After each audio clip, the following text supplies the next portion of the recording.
ஸ்ரீ பஞ்சாயத்தன மூலமந்திர சகித்த ஸ்ரீ சண்டி ஹோமம் ஹோசூரில் புதுக்கோட்டை ஸ்ரீ புவனேஸ்வரி பீடத்தின் சார்பில் மார்ச் 6ஆம் தேதி முதல் 10ஆம் தேதி வரை மாலை 4 மணி முதல் 7:30 மணி வரை தேர்பேட்டையில் உள்ள ஸ்ரீ காயத்ரி நிலையத்தில் நடைபெறுகிறது. இந்த ஹோமத்தின் சிறப்புகள் தடைகள் விலக, அனைத்து காரியமும் வெற்றி பெற, அறிவும் ஞாபக சக்தியும் வளர, வியாதிகள் விலக, கிரக பாத நிவர்த்தி, சர்வ தோஷம் அகல, மனோபலம் கூட, எதிர்ப்பு சக்திகள் விலக, துஷ்ட சக்திகளிடமிருந்து பாதுகாக்க, மன அமைதியும் ஆனந்தமும் பெற, லக்ஷ்மி கடாட்சம் நிலை பெற, கடன் தொல்லைகள் விலக, வியாபார தடைகள் விலகி அபிவிருத்தி அடைய புதுக்கோட்டை ஸ்ரீ புவனேஸ்வரி பீடத்தின் சார்பில் ஸ்ரீ பஞ்சாயத்தன மூலமந்திர சகித சண்டி ஹோமம் நடைபெறுகிறது. அனைவரும் கலந்து கொண்டு இறையருள் பெறவும்.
अष्टम यां चतुर्दश्यां नवम यां जैगते दशः श्रोत्रं दिदेवजे भक्त्या मम माहात्म्यमुत्तमं स्वाहा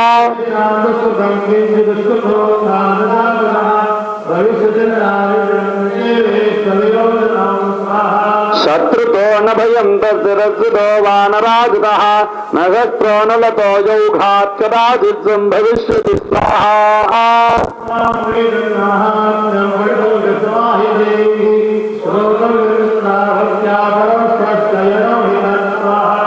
उपगर्गान शेषान्त महामारी समुद्भवान् तथा त्रिविधमुत्तारं माहात्म्यं समयेन नमः स्वाहा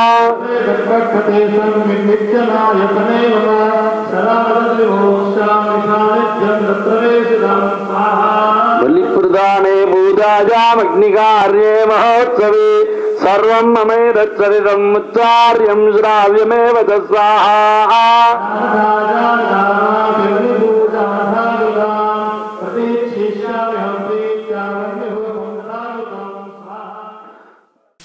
नमामि चिन्मयं देवं सद्गुरुं ब्रह्मविद्वरं सद्गुरुं ब्रह्मविद्वरम्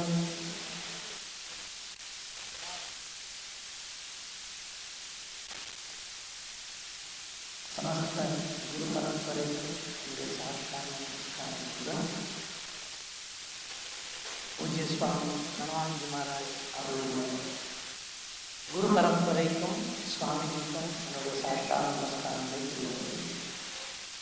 ரொம்ப பாக்கியம் என்ன அப்படின்னாக்கா, புதுக்கோட்டை சுவாமி பீடாதிபதி வராது சாட்சாத் புதுக்கோட்டை அம்பாள் வந்து சமானம். இது எத்தனை பேருக்கு புரியுன்றது எனக்கு தெரியாது, ஆனால் இதான் உண்மை.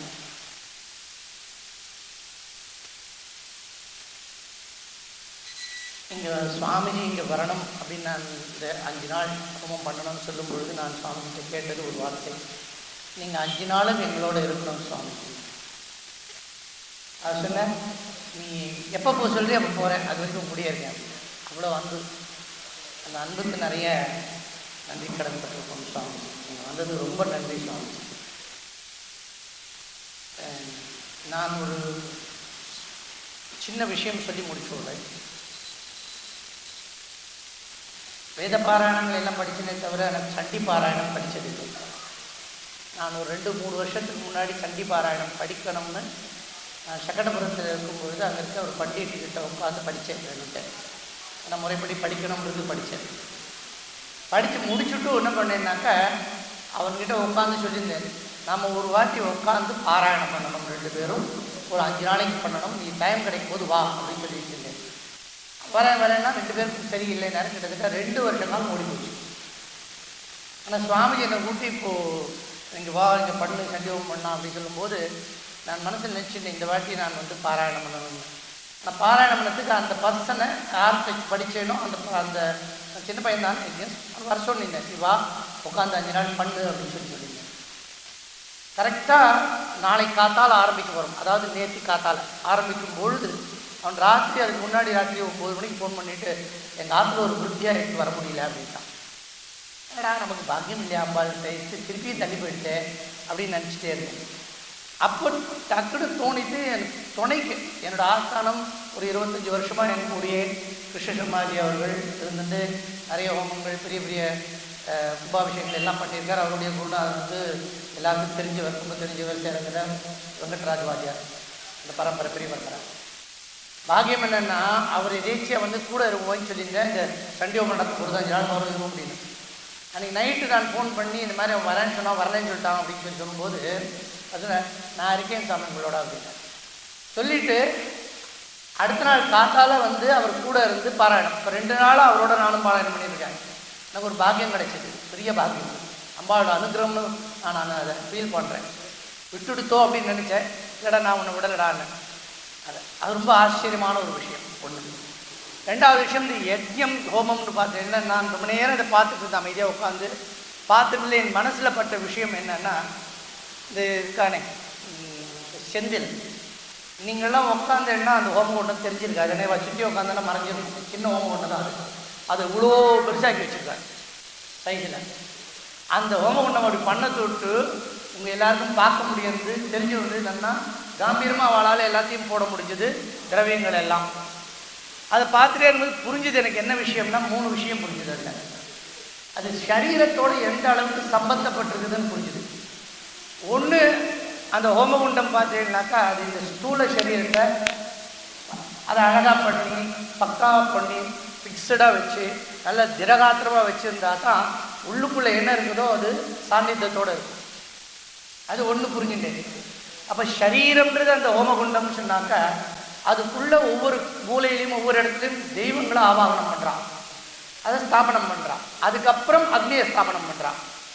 அந்த தெய்வங்கள்லாம் ஸ்தாபனம் பண்ணும்போது நினச்சேன், சக்ஷோ சூரிய அப்படி சொல்லி ஒன்றொன்னா வரும். நான் எடுக்கல, டைம் ஆகும்.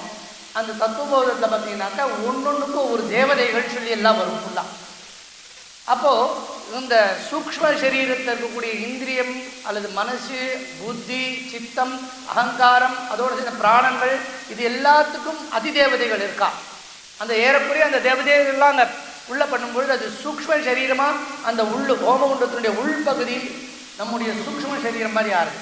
வெளிப்பகுதி இந்த ஹோமகுண்டம், உட்பகுதி அதனுடைய சூக்ஷ்ம சரீரங்கள். சூக்ஷ்மத்தில் மொத்தம் 17 தத்துவங்கள் இருக்குது. 5 இந்திரியங்கள், 5 பிராணம், 4 அந்தக்கரணம், 19. அது 2ஆக மாற்றினா மனசு புத்தின்னு மாறும், 17. இதெல்லாம் இருக்குது. இப்போ பார்க்கும்பொழுது 3வது தோணித்து அதுக்கப்புறம் அந்த ஜுவாலை எரியறது பார்த்தேடா, அதுக்கு ஆகுதி கொடுத்து அந்த ஜுவாலையை மெயின்டைன் பண்ணுறான். அந்த அளவுக்கு நாம் எந்த அளவுக்கு தபஸ் பண்ணிகிட்டே இருக்கோமோ அந்த அளவுக்கு நமக்குள்ளே இருக்கிற ஆத்ம ஞானம்ன்ற அந்த தீபம், ஆத்ம ஞானம்ன்ற தீபம் என்ன பண்ணும்னா ஜுவாலை விட்டு எரியும், நன்னா எரியும். அது மட்டும் இல்லை, அதுக்கு இருக்கிற ஒரு சக்தி என்னன்னு பார்த்தீங்கன்னாக்கா சர்வ பாபங்களையும் அழிக்கக்கூடிய ஒரு சக்தி உண்டு. ரொம்ப ரொம்ப சக்தி இருக்குது. எப்படி நம்பலாம் அப்படின்னு கேட்டால், ஞானாக்னி தக்த கர்மாணம் பஸ்மசாத் குருதேர்ச்சுட என்று பகவான் 4ஆம் அத்தியாயத்தோட அனைத்து கர்மங்களும் ஞானே பரிசமாப்பியதேன்னு சொன்னார். எல்லா கர்மங்களும் அந்த ஞானத்தில் போய் முடியறது. அந்த ஞானம் என்ன பண்ணுறது அப்படின்னு சொன்னாக்கா, அந்த ஆத்ம ஞானம் எல்லா பாபங்களையும் பூரணமாக எரிக்கின்றது அப்படின்னு சொல்கிறார். அப்போ எல்லா பாபங்களும் பூரணமாக எரிக்கப்பட்டால் அந்த ஜீவன் எப்படி இருப்பானா, அப்படியே பிரகாசமாக இருப்பான், தூய்மையாக இருப்பான். அனைத்தும் போன அப்புறம் அந்த ஜீவன் சாட்சாத் பரமாத்மாவே இருக்கான். அதை விளக்குதான் கடைசியில பூர்ணாகுதின்னு போட்டு முடிச்சு விடுறான். பூர்ணமத பூர்ணமிதம் பூர்ணாத் பூர்ணமுதச்சதே பூர்ணஸ்ய பூர்ணமாதாய பூர்ணமேவா வசிஷ்டே சர்வம் பூர்ணமயம் சர்வம் சிவமயம். அப்படி பிரகாசமா ஜொலித்திருக்கிறோம். ஓகேயா? அதனால இந்த ஹோமங்கள் ஒரு சாதாரண விஷயம் இல்லை. நம்ம வாழ்க்கையில நாம புரிஞ்சிக்க வேண்டிய தத்துவங்களை நமக்கு விளக்குவதற்கான ஒரு தன்மைகள் அப்படின்னு சொல்லி வாழ்க்கையில எப்படி வாழணும்னு கேட்டீங்கன்னா அதுல ஒன்னொன்னு போடும்போது ஸ்வாஹா இதம் நமம அப்படின்னு சொல்லி போடுவாங்க. அது அத்தனையும் என்னுடையதல்ல உன்னுடையது, என்னுடையதல்ல உன்னுடையதுன்ற பாவனையோட போடணும்னு சொல்லும் பொழுது நம்ம மனசுல இருக்க எல்லா கல்மிஷங்களும் காம குரோத லோப மோக மதம் ஆச்சரிய அத்தனையும் அதுல போட்டு எரிக்கப்பட்டு அந்த அக்னியானது நம்மை தூய்மையாக்கி நம் சுரூபமாகவே நம்மளை இருக்க செய்கின்றதுன்னு சொல்லி இதுக்கு வாய்ப்பு கொடுத்த அனைவருக்கும் நன்றின்னு சொல்லி சுவாமிஜி இங்க வந்து இருக்கிறதுக்கு எனக்கு ரொம்ப ரொம்ப ரொம்ப ரொம்ப சந்தோஷம்னு சொல்லி முடிக்கிறேன்.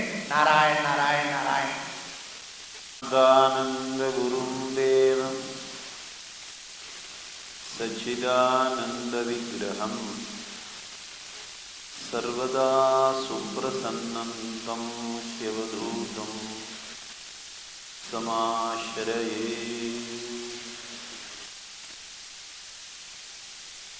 இறைவனுடைய மூச்சுக்காற்று வேதம். அந்த வேதத்தில் ஒவ்வொரு நாளும் நான் தாய் தந்தையரையும் குருவையும் தேவதைகளையும் வழிபடக்கூடிய புண்ணிய தினமாக எனக்கு அமைய வேண்டும் என்று சுதினஞ்சமே அப்படின்னு ஒரு சமக பிரஷ்னத்தில் ஒரு பதமானது இருக்கிறது. அதே மாதிரி இந்த மனித பிறவி எடுப்பதற்கே நாம் நிறையா புண்ணியம் செய்திருக்க வேண்டும். அதுலேயும் இந்த வேதாந்த சிரவணங்கள்லாம் செய்யணும்னா ரொம்ப புண்ணியம் பண்ணணும். மனுஷத்துவம் முமுட்சுத்துவம் மகா புருஷ சம்ஸ்ரயா. மனுஷனா பிறக்கிறது பெரிய புண்ணியம். மோக்தும் இச்சா முமுக்ஷா. முக்திக்கு போகணும்னு ஆசை வர்றது மிகவும் துர்லபம். அதுக்கு ஒரு குரு கிடைச்சி அந்த சாஸ்திரத்தை படிக்கிறது அதை விட துர்லபம்.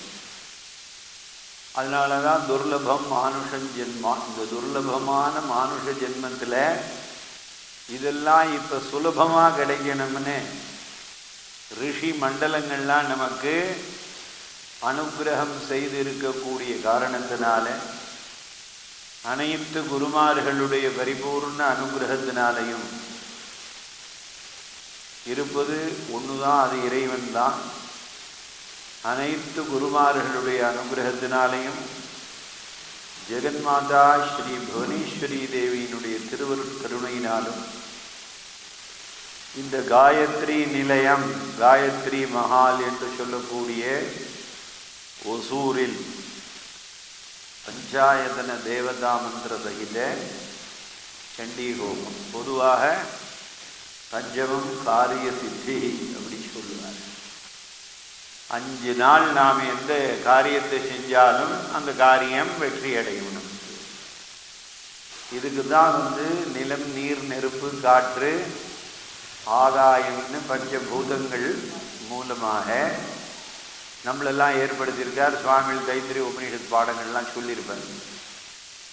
அதனால இந்த பஞ்சாயத்தன வழிபாட்டையே அருவ வழிபாடாக தான் நம்ம வீட்டிலலாம் நம்ம செஞ்சுன்னு வந்தோம் ரொம்ப நாள் முன்னாடி.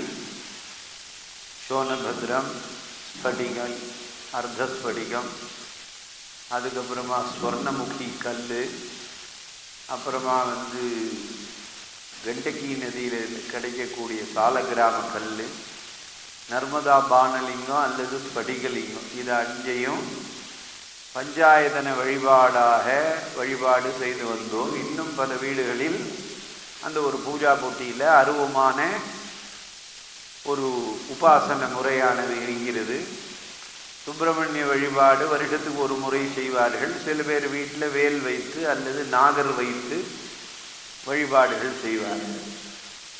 அவ்வழியிலே நாம் பார்க்க போனோமேயானால் மகரிஷிகளுடைய பரிபூர்ண அனுகிரகம் நமக்கு இருந்தால்தான் இந்த மாதிரி ஒரு பூஜா ஹோம வழிபாட்டு காரியங்களில் பங்கு கொள்ள முடியும். நாம் ஒவ்வொருத்தரும் பிறக்கும் பொழுதே ரிஷிகடன், தேவகடன், பிதர்கடன், பஞ்ச மகா யஜ்ஞங்கள் செய்வதற்காகத்தான் இந்த சரீரமானது நமக்கு கொடுக்கப்பட்டுள்ளது.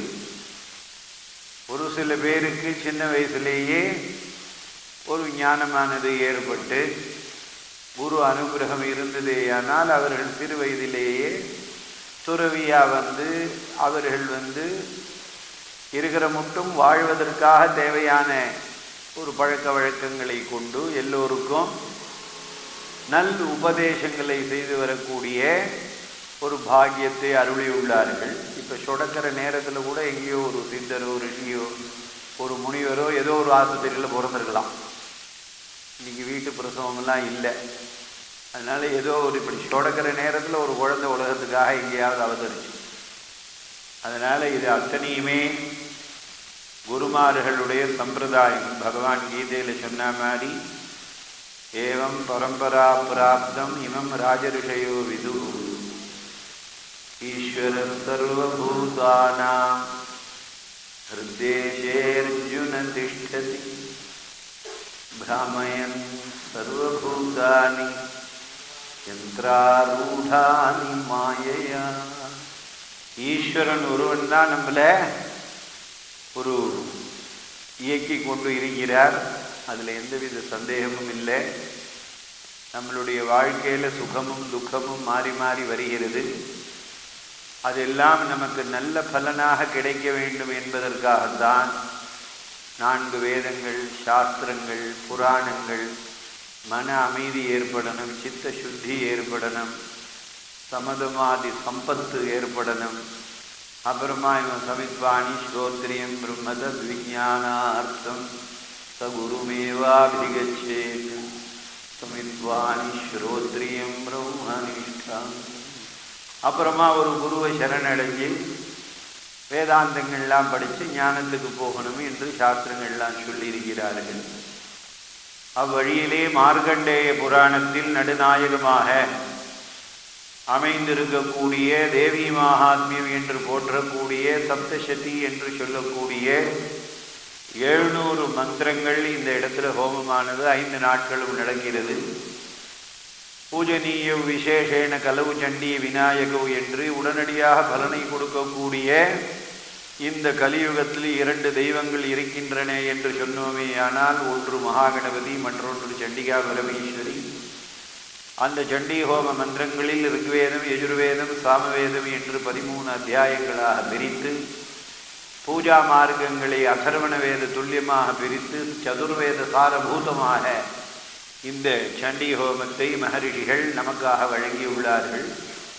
அது அடியனுடைய சத்குருநாதர் 1956ஆம் ஆண்டு முதல் ஜட்ஜி சுவாமிகள் அதிஷ்டானத்தில் தொடர்ந்து இதே மாதிரி 27 நாள், 108 நாள், 48 நாள் தொடர்ந்து செய்து வைத்து வந்திருக்கிறார்கள். அவ்வழியிலே அவருடைய ஆசீர்வாதத்தினாலே 36 வருஷ காலமாக நாங்களும் நிறைய இடத்துல செஞ்சுருவோம். இங்கே சுவாமிகள் இந்த வருடம் சாதுர்மாசத்துக்கு கண்டிப்பாக நீங்கள் புதுக்கோட்டை வரணும்.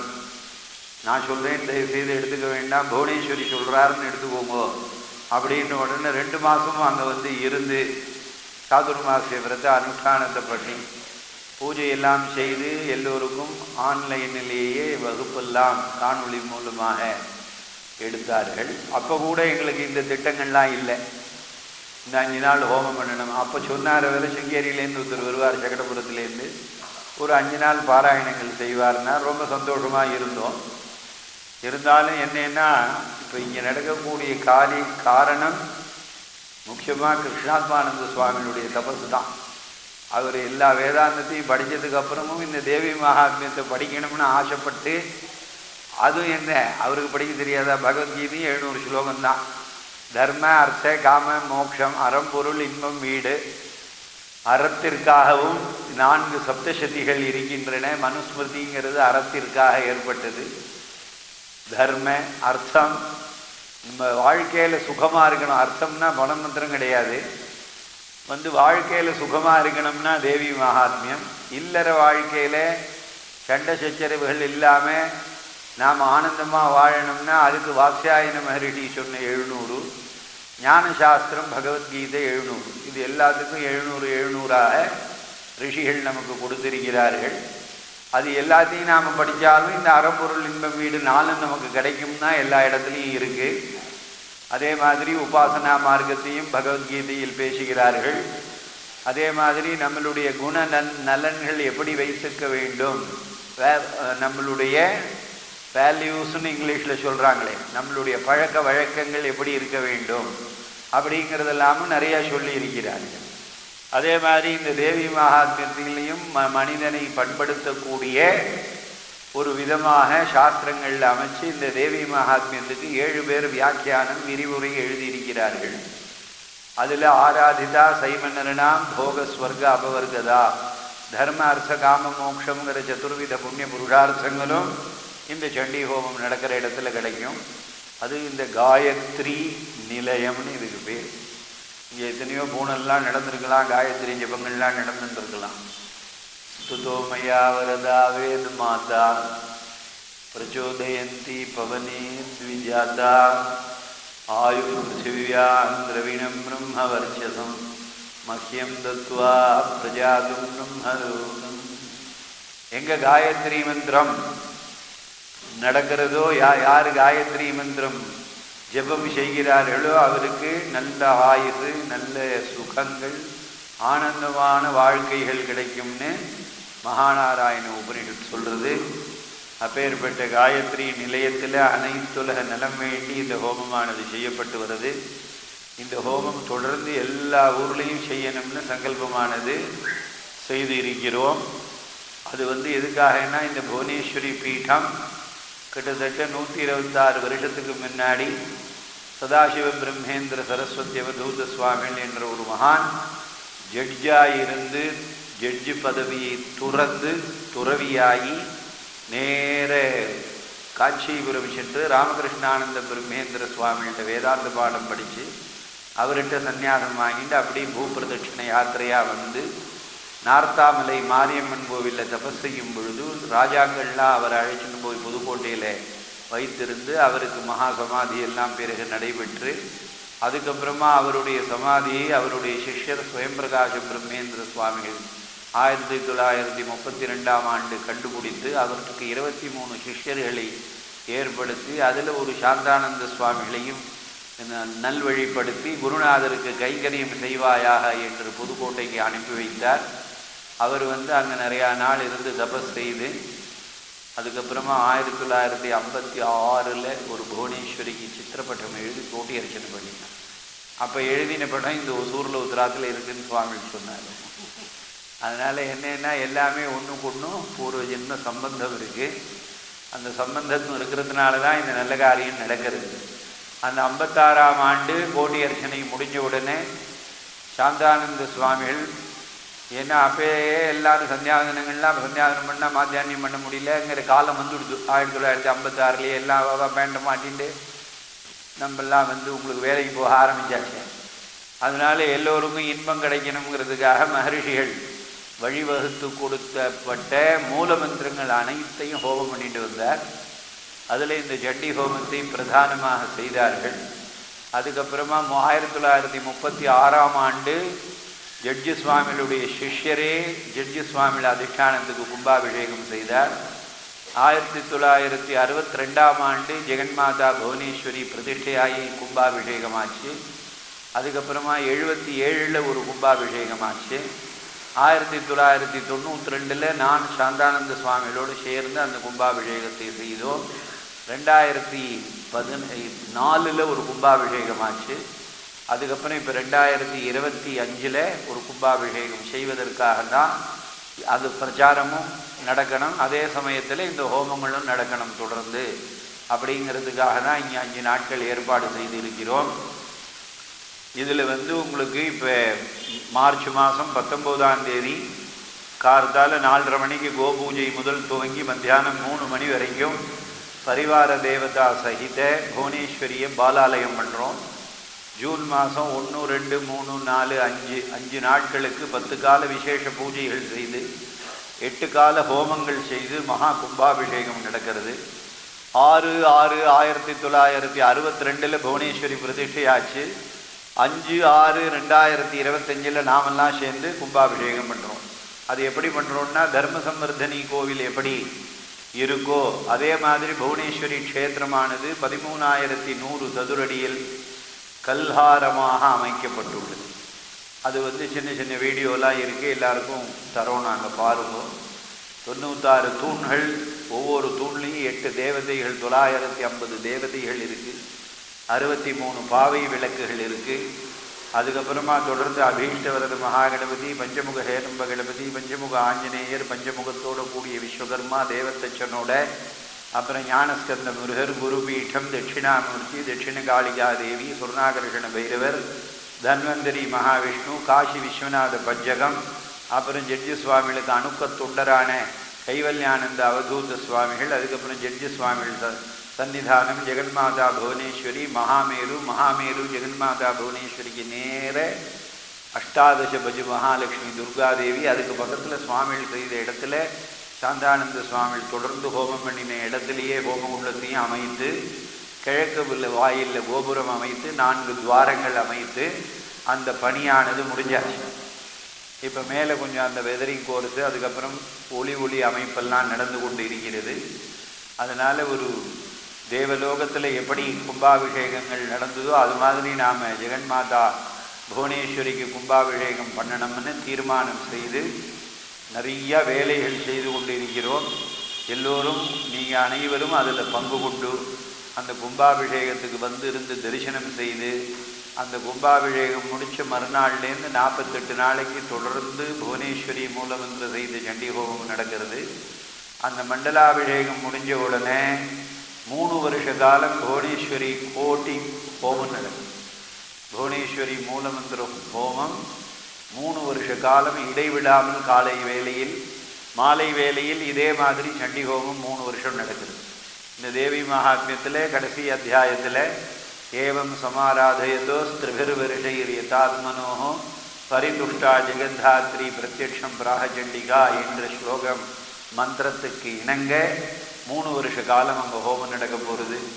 எல்லோரும் எப்பப்போ வர முடியுமோ அங்கே இருந்து அனைத்து குருநாதர்களுடைய அனுகிரகத்தையும், சத்குரு சாந்தானந்த சுவாமிகளுடைய அனுகிரகத்தையும், ஜெகன்மாதா புவனேஸ்வரி தேவியினுடைய அனுகிரகத்தையும் பெற்று சுகானந்த சுகவாழ்வு வாழ வேண்டும் என்று பிரார்த்தனை செய்து கொண்டு, பூர்ணாகுதி முடிஞ்ச உடனே பிரார்த்தனை நடக்கும். பிரார்த்தனை நடந்த உடனே எல்லாருக்கும் பிரசாதம் வழங்குவார்கள். ஜெய் குருதத்தா, ஸ்ரீ குருதத்தா, குருதேவ தத்தா, ஜெய் புவனேஸ்வரி.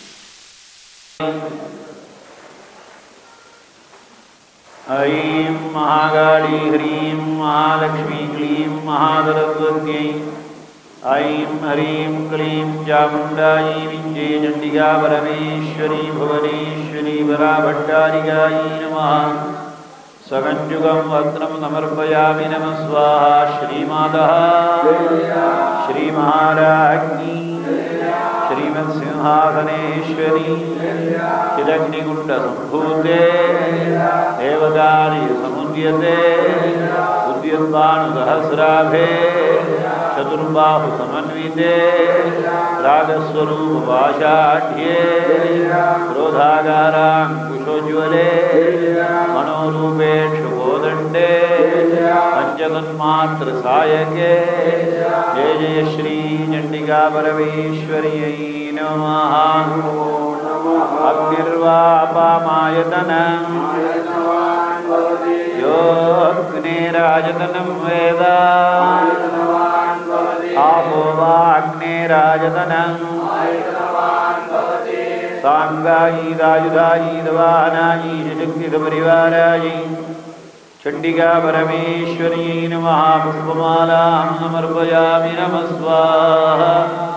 ॐ रुद्रपुरस्तात्रपथा विश्वचर्षणी अत्रागताक्षरादन्निविष्टा अधिष्ठायी नाम जरा पुराणी महत्तरा महिमा देवतानां नवयोनीर्नवचक्राणि दीधिरे नवैव योगा नवयोगिनीश्च नवानाञ्चक्रे अधिनाथाद्योना नवभद्रा नवमुद्रामहीना एकासासीत् प्रथमासा नवासीत् आसो नविंशदासो न त्रिंशत् चत्वारिंशदधिद्रन्दमिधा उचतीरिव मातरो मा विशन्तु ऊर्ध्वज्वलज्वलनज्योतिरग्रे तमो वैदिरश्चीनमजरं तद्रजोऽभूत् आनन्दनं मोदनं ज्योतिरिन्दोरे दावु वै मण्डला मण्डयन्ति तिस्रश्च रेखाः ददनानि भूमे त्रिविण्डपा त्रिगुणा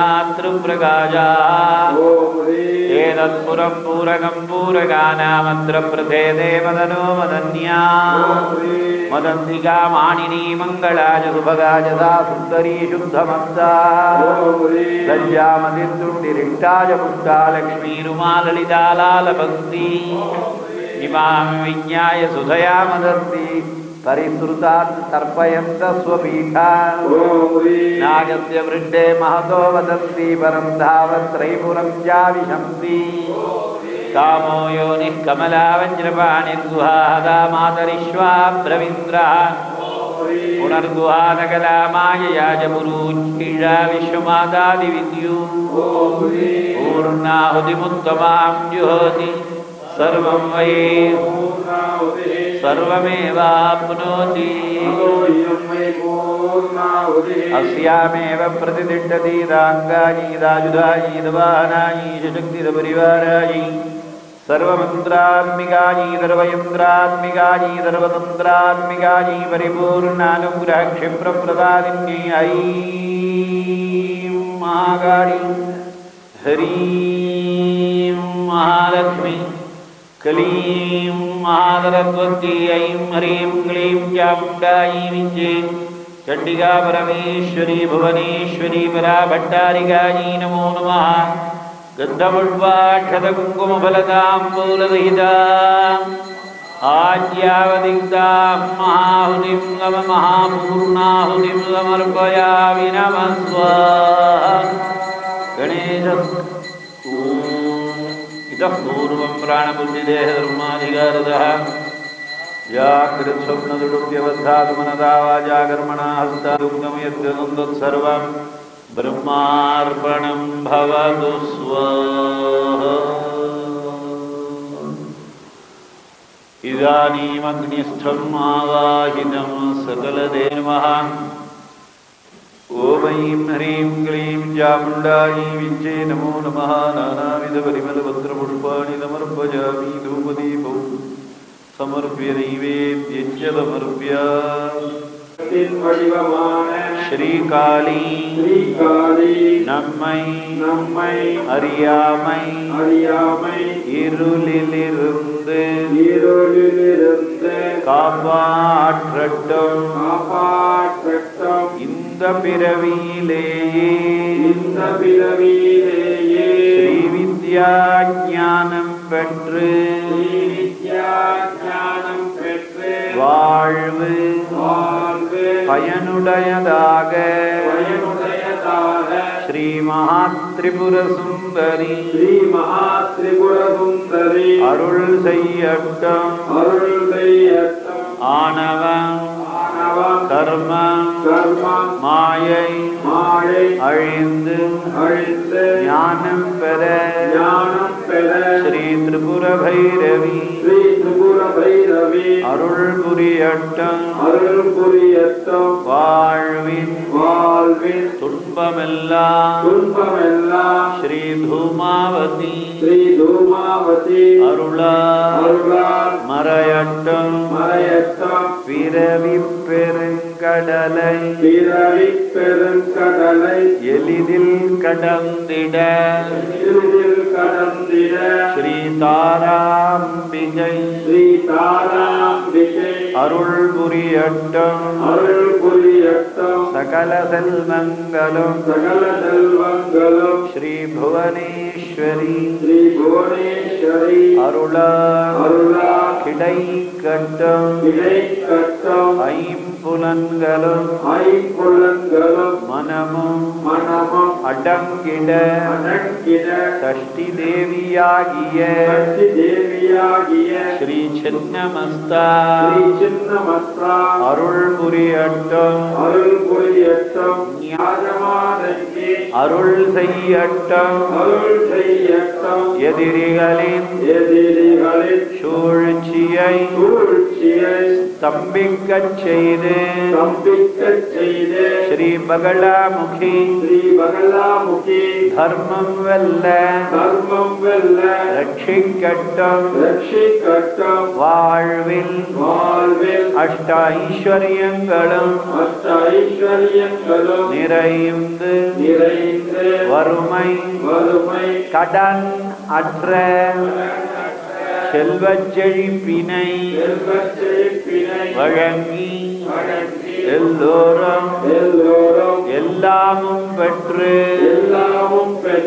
சமத்துவத்தோடும் சாந்தி சமாதானத்தோடும் உலகமே அமைதி பூங்காவாக திகழ்ந்திட ஸ்ரீ கமலதாரிணி அருள் பூர்ணமாக நிறையட்டும் இந்த 10 பிரார்த்தனைகளையும் அகில உலகிற்கும் அன்னையான ஸ்ரீ புவனேஸ்வரி வடிவம் கொண்ட ஸ்ரீ பராஷோடசி தேவி நிறைவேற்றி அருள் செய்யட்டும் சுகினோ பவந்து இன்பமே சூழ்க எல்லோரும் வாழ்க இன்பமே சூழ்க எல்லோரும் வாழ்க இன்பமே சூழ்க எல்லோரும் வாழ்க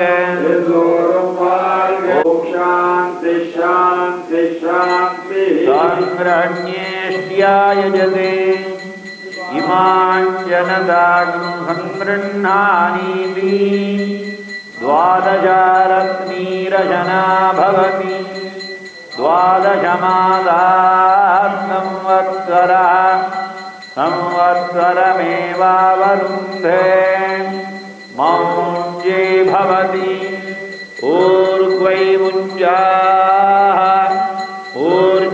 ऊर्जमेवावरुन्धे चित्रानक्षत्रं भवति चित्रं वा एतत्कर्म यदश्वमेधसमृद्ध्यै गणेशस्कन्दजननी मातङ्गी भुवनेश्वरी भद्रकाली नमस्तुभ्यं रामं